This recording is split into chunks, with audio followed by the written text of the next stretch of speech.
Do you struggle in a deadlift or feel low back pain in any hinge? That could be just bending over to pick up something off the ground.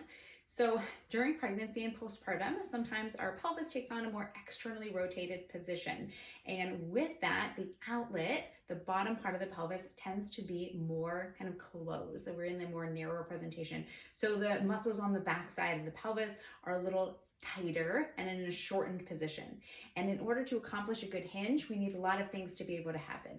We need that sacrum to be able to nutate or tip forward, and we need to be able to kind of release the glutes and the backside so we can actually find length. The sacrum can move. We need to be able to access internal rotation, and we need our chest and our sternum to stay elevated, but without arching through the back. So a lot of things need to happen in order for us to get in that hinge, finding that length, feeling the sits bones spread behind us, feeling that we can keep this chest up but without arching. And so a couple compensations in that deadlift are to come down and you find you tuck under because you cannot lengthen through the glutes, or we tend to arch through and go into that rib flared position.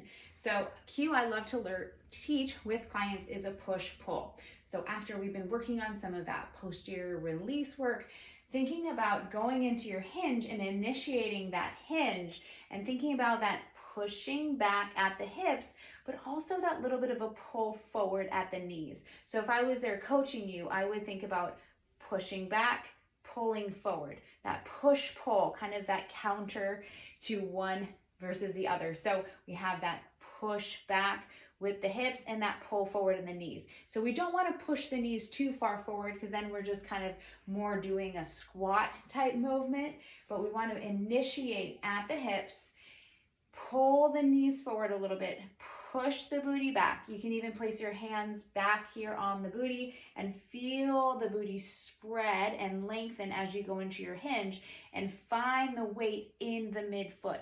Sometimes when we're going into a hinge, the weight kind of goes more into our heels and our knees are a little bit more locked out. And what happens there is you wind up rounding through the low back and using your low back instead of your booty and your hamstrings and your strong leg muscles.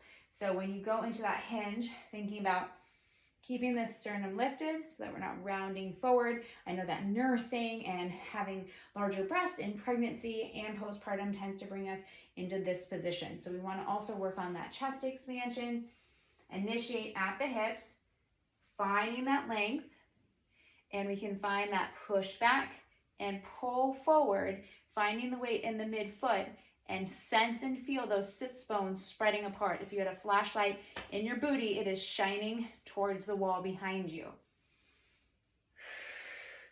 Eventually you can add that weight and load up your deadlift.